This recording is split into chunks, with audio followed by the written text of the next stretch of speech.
Finally. What did he just say? Oh, because you're all so perfect. Hello, welcome to my super secret channel, Mind for Story. You can already hear my dog is in the room with me chewing on a chew toy again. Sorry. Today I want to talk about sobrnss in chapter 12 in The Good Place. So usual reminder here, if you have not watched The Good Place through to the end, please don't watch my videos. I am an absolute story spoiler, and The Good Place deserves to be watched unspoiled the first time, whenever possible. I know this episode is also the one where we meet Mindy St. Clair, and yes, she loves cocaine, but I'm not talking about sobriety in this chapter, mostly because I don't have personal experience with any sort of drug addiction, so I don't feel that anything I'd have to offer would be especially helpful or profound on the topic. Oh, and I guess you could also potentially talk about the sobriety of Eleanor's parents, because we see them in a flashback. Again, I'm just acknowledging that that's one of the other meanings of sober, but I'm not equipped to talk about it personally or addiction. If you happen to have some observations within this chapter from that particular angle, please feel free to share them in the comments, or better yet, make a video, and I would love to hear about it. We're going somewhere that's not the good place, and it's not the bad place. We're going to a medium place. Here we see Eleanor's in very much a sober sort of headspace, because she knows she's not doing the right thing right now. She's doing what she feels is necessary for self-preservation. And she had to leave her friends forever, is what she thinks at this time. This is hard. This is a hard moment. It's making me think of, for a lot of people, that feeling when you leave home for the first time as a young adult, or any aged adult, I don't know, in this day and age. But it feels like a void sort of stretching around you, and you can't see the edges or the limitations just yet of what's possible for you in your life now.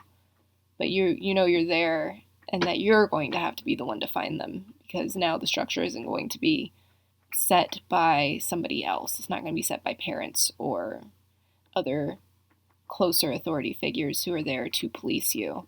I'm trying to find better words to say. If you've lived through this, if you're an adult who has moved out, and you've lived through this experience, then you know what I'm talking about. I feel like that's what she's getting a variation of that right now. I'm here to preside over case number 00003 regarding the soul of Eleanor Shellstrop. Sean is here to be the judge presiding over Eleanor's case. Case number 3, it indicates that there were 2 cases prior to this one brought before this judge. And so we know Mindy St. Clair was one of the others. We have no idea about a third one besides Eleanor's. So because Sean isn't actually the judge, it's possible this number is entirely made up and has no basis in reality. But when I think of how bored the actual judge is, Jen, like all the time, it might be the actual number of cases she has actually presided over all this time. And that's a sobering thought, that challenges to the system basically just do not happen. She stole your train to voluntarily go down to the bad place. I'm really interested in the word he uses, voluntarily. Michael puts a lot of emphasis on how Eleanor voluntarily surrendered herself to the bad place. And I think we do this in life generally more often. We respect someone more if they voluntarily admit that they were wrong, or if they made a mistake, or accept a punishment for a poor choice. And I wonder why. I think maybe accountability. Maybe when someone voluntarily acknowledges their wrongness as maybe we see them as having more integrity. Sometimes I think it has more to do with our own sort of sense of reassurance, as seeing somebody voluntarily acknowledge that they were wrong. Because if it's somebody that we care about, then it makes us feel that we were right to care about them in the first place. You're always right to care about somebody, by the way. But anyways, if it's somebody that we don't know as well. It's not necessarily somebody that is close to us. I think it's also reassuring when we see this because it gives us more feedback that somebody that we do care about who has been doing things that we know are wrong or feel are wrong, we feel that this is a sign that they can also change. They can become somebody who would voluntarily, acknowledge that they were wrong also. I think a lot of similar things whenever I really focus in on redemption arcs. I was thinking about other times accountability is really pronounced in The Good Place in the show. I'm remembering in season 3 when Eleanor tracks down the owner of a wallet that she found just to return it to him. And she does this voluntarily, even though she doesn't want to, even though she's just found out that no matter what, she is doomed to hell. And she still voluntarily does this. And then when they're doing the experiment, when they start the experiment, Chidi voluntarily has his memory erased so that he won't ruin it. He does this because the bad place, I think it's Sean, but they're picking the test subjects and they pick Chidi's ex-girlfriend, Simone, to be one of the test subjects. And so it's very much a problem for Chidi knowing what's going on. I think it's really significant that in The Good Place, The Real Good Place, ending your existence is voluntary. You choose when you're done, when you're complete, when you're ready to end. I'm really seeing doing things voluntarily is sort of claiming your power, and also it's an act of faith in yourself that you're making a choice that pays off, that is worth it. If he detects any feelings in your voice, he retreats into a cocoon. At this point, it's revealed that, the judge will only interact with people who are being completely sober in demeanor. He says they need to be objective. Otherwise, he's going to cocoon. The idea that behaving in, a sober way means that what is being said is more objective is not true. I was listening to The Real Question. That's another podcast of Vanssa Zoltan's, who's the main inspiration for the way I structure the way I'm sort of engaging with stories now in these videos in particular. But she had a guest on an episode some time ago, and they talked about white civility.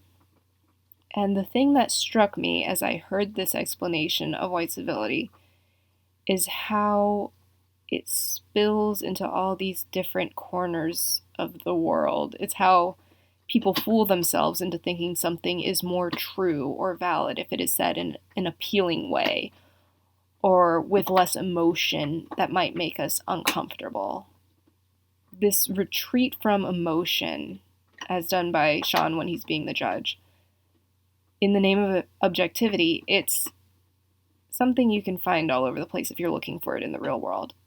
Personally, I'd like to make a point of working to recognize that calmness or civility are not markers of objective truth. And I'd also like to put more effort toward understanding points that are brought forth by people who are not playing at objectivity or civility. I mean, some things call for anger or for sadness, and asking that people express themselves coolly and logically in those moments, it doesn't make sense to me. There's no time for that morality nonsense, sweetheart. This is about survival. You gotta look out for number one. And this is a sobering moment for Eleanor. She's having Mindy St. Clair tell her all the things she would have wanted to be told before she'd ever met Chidi. And it leaves Eleanor pretty cold. She's experiencing some sort of turmoil instead of relief at having what she wants to be told that she's done the right choice validated. But we must remain emotionless. I'm talking Kristen Stewart on a red carpet level of emotionless here, all right? Here we see what it looks like for people to try and express something without emotions. We see it 4 ways. And then they have what they thought Eleanor had just done contradicted. She has not turned herself in. which rips away their ability to behave without emotion.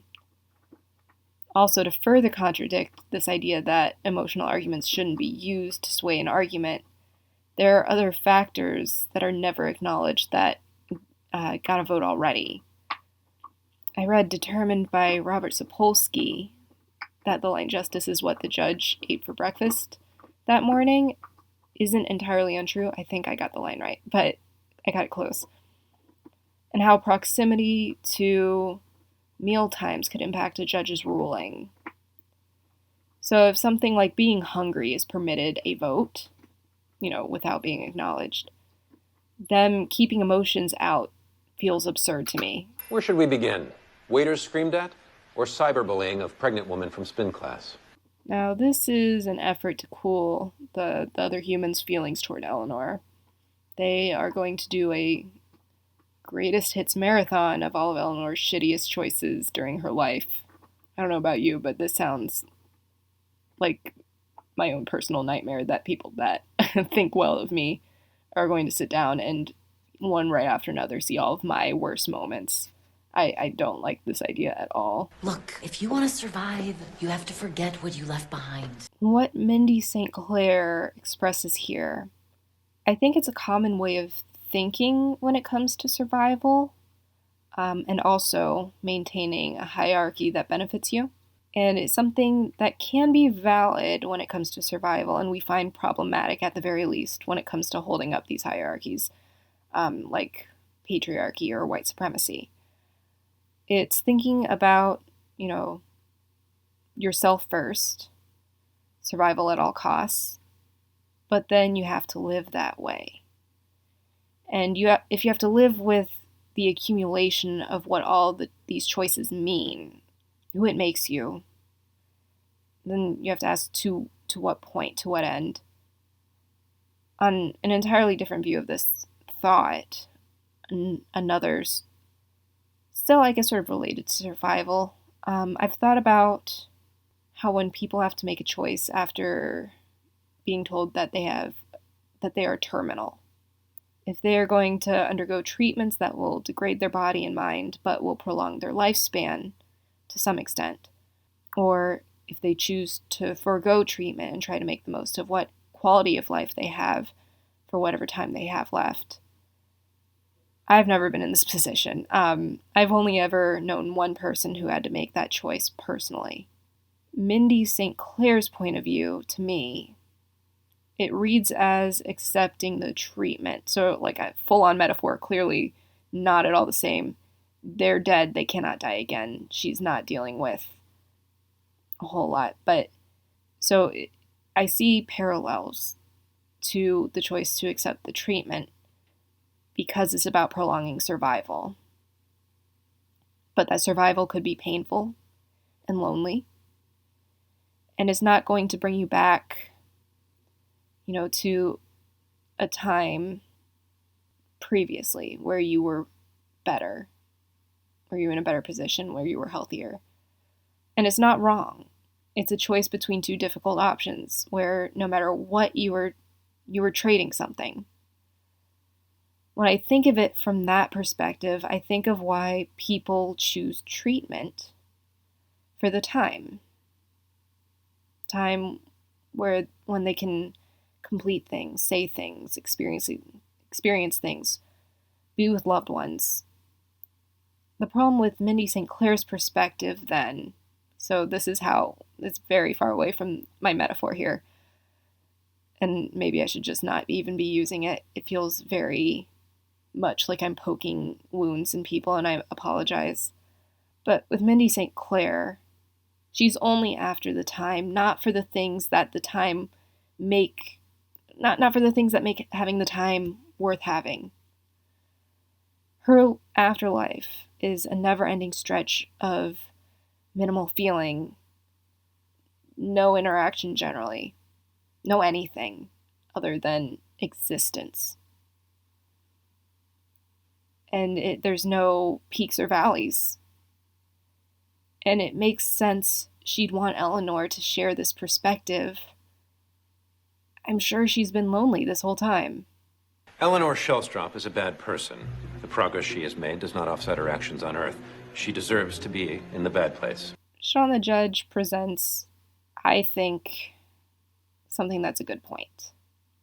Now, they've just been reviewing a variety of Eleanor's poor choices, and she isn't the person now that she was then. However, she has, to their knowledge, she's avoided large consequences for these choices, as per, the current system in the afterlife at least. And I'm thinking about questions of redemption, absolution, just generally the question of how much must be done to right your own wrongs. How much bad is too bad before you are irredeemable? Eleanor has done a lot of things during her life, and she's only been in the afterlife a short period by comparison. Even with the profound change as she has undergone, when we think of morality in a way that involves accountability for actions, to their current knowledge, she has not been accountable for her poor choices in her life. But holding her accountable in this instance is, eternal damnation, which, as Chidi says in season 4, it's a punishment far harsher than the crimes committed. She did terrible things, but she didn't do things worth, forever being tortured. So I guess that's a question I'm still sitting with, and one I'll probably never have a one-size-fits-all type of answer to. How much does a person need to do to make up for their past wrongs? Either return to your original neighborhood, or your accomplices, Chidiana Gonye and Tahani Al-Jamil, will go to the bad place in your stead. This is an unintended consequence of Eleanor's and Jason's choice. They didn't run away thinking anything bad would happen to Chidi and Tahani. I don't know if you've ever said or done something you didn't think was hurtful or a problem, and then found out after the fact that it harmed someone. I mean, chances are yes, because we all have, I'm pretty sure. It doesn't feel good to realize that. And often when we are confronted by that reality, we become defensive to try and protect our ego, our identity, our sense of self. This idea that we are good, all those things. You get sent to the bad place, and you never see your friends again. You stay here, you're safe from the bad place, and you never see your friends again. We actually heard Eleanor have a pretty similar conversation with Chidi earlier this season, when she's supposed to be helping Michael figure out what the problem is in the neighborhood.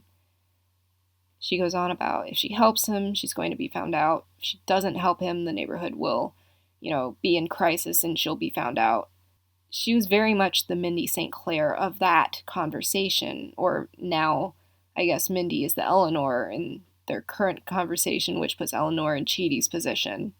Mindy says the situation ends the same either way, but it doesn't. The ending is drastically different for Eleanor's friends based on the decision she and Jason make right now. I don't want to go to the bad place. It's scary. These fears are very well founded. This is not a light decision choosing to do the right thing in this moment.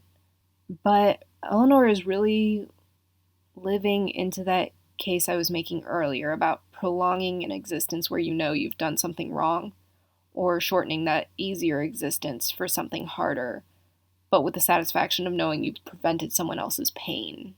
Jason hasn't been the recipient of that sort of care, just like Eleanor hasn't. But he's not hard-hearted. He's just scared, like any sane person would be. What does emancipation mean? It means I'll be on my own. All my life, I've been taking care of myself and you guys. This is sobering. Eleanor is a child here, working 2 after-school jobs, who knows that being on her own is less of a burden than staying attached to her parents. That she couldn't rely on her parents to care for her or prioritize her. And in fact, she's at times felt obligated to try and take care of them in some capacity before this moment in time. That's a lot. It makes sense that she would prioritize taking care of herself so highly. It's just that it's gotten to a point where it's turned to a dysfunction, because now she's only thinking of herself, and she can't even maintain positive relationships because of it. Until around about the time that she met Chidi. And I've been using their crappy parenting as an excuse for my selfish behavior all my life. No more. Eleanor's ability to recognize that she doesn't want to live a life that is justified by blaming her parents anymore is huge. It means taking responsibility for herself, even if there were understandable reasons for her behavior. Even if it's not all on her that she is the way she has been. By choosing to be responsible now, she can make a choice that she's proud of or at least comfortable with. And it's inspiring. Jason is willing to follow her example once she's laid out her experience with him. I'm sure he sees how he's justified his own choices similarly in the past. And he would like to be different now. I think this also shows how empathic Jason is. He seems to genuinely feel sad on Eleanor's behalf, and while he can't do anything for young Eleanor, he can do something for her now, which is turn himself in with her. I've been contemplating why Eleanor telling Jason this story actually does impact him. One of my other guesses is that Jason is someone who willingly follows modeled behavior. If Eleanor can choose to be different, he can too. I don't know. What do you think about this situation? What is it that most likely allowed Jason to make the choice to turn himself in at this point? No use delaying the inevitable. We surrender. Together. This line is very tragic hero. I'm getting a sense of sort of, we shall persevere because we are together. The language is bleak, sort of the type of dialogue you'd expect in The Darkest Hour or an all is lost kind of moment. But Tahani is practically cheerful, and Chidi is just quiet. I think he's in shock, but I can't be certain. I think Tahani is able to say this in this way because she has no concept of what torture is or what it would actually be like. It almost sounds like one of those storylines when someone is getting punished with something they actually like and wanted all along, but they say the things that confirm to the punisher that it is indeed a punishment. That's how it reads to me. You're too late. You missed the cutoff. But we're here. We came here as fast as we could, and we're here. Now, this mood is sober, considering Eleanor and Jason did turn themselves in, and it should have saved Tahani and Chidi. The arbitrariness of this deadline undermines the significance of what Eleanor and Jason have done. Chidi and Tahani show no positive regard toward their friends for coming back, expecting to be tortured for all of eternity in their stead, because the clock finished counting down before they could arrive. I think this is really highlighting the stupidity of deadlines. I personally dislike them, even though I see their usefulness in trying to accomplish tasks. I don't know. I think of how often somebody doing the right thing or doing something for me was ruined simply because of time. I would have really liked to have just felt gratitude in those moments instead of anger. You have all done bad things since you arrived here. Therefore, I don't care which two of you go. You can decide. You have 30 minutes. I'm imagining being Eleanor here, and the whole thing sucks. I'm disappointed. Part of me wants to cry, so I'm instinctively numbing out. But I'm fighting that to try and stay on track, because I don't want anyone here to see that it upsets me that no one is seeing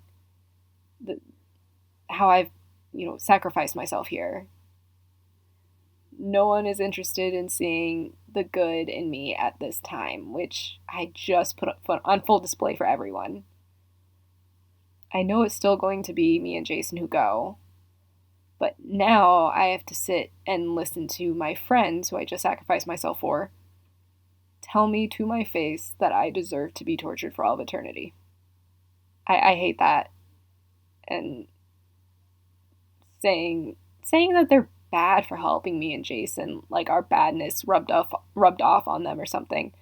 It is not bad to help people. I refuse to believe that. I'm feeling my facial and neck muscles wanting to contort, but I'm not going to let that happen. My stomach is twisting. My heart is just sunk. It already sunk. I feel hopeless and lonely, but I need to keep it together. If I'm good, if I'm being a good person right now, then I need to commit to it, and I'm not going to make Chidi and Tahani feel bad for me. Alright, so what are my takeaways pertaining to soberness? I'm seeing a split in my takeaways. Because there's soberness that is genuine, because the situation really brings that up in a person. And then there's sort of a contrived soberness, like what Sean is demanding when he's acting as the judge here, sort of insisting on his version of what objectivity should look like. That's what I'm seeing. There's soberness that just sort of, it comes up organically because of the situation, and then there's soberness that is feigned. Alright, just to end on a slightly different note, I want to take a minute to acknowledge Betsy before I sign off. Eleanor, we've got a surprise for you. Betsy appears to be sort of the organizer in this office. And by organizer, I mean the person who knows the birthdays, collects the money, and special orders the cakes. She gets people to go out once a week together for drinks. She ensures everyone gets home safe after. I mean, if you remember when Eleanor, she blew off being the designated driver by pleading that she forgot and is already drunk, Betsy herself immediately pushed her drink away and took responsibility. Now, Betsy, and those of you who are the Betsies in the various parts of your life, my wish for you is appreciation and reciprocity. I worry over the thought that you get taken for granted, or that no one thinks of you when it's meant to be your turn to receive acknowledgement. I hope that you all know that you make other people's lives better, whether or not they say so. But yes, my wish for you is that they do, and they show you matter in return. Alright, that's all I've got for you today. Thank you for watching. I hope you have a lovely day. I'm sorry, Eleanor, but I engaged a ride or die protocol, so I'm loyal to Jason forever.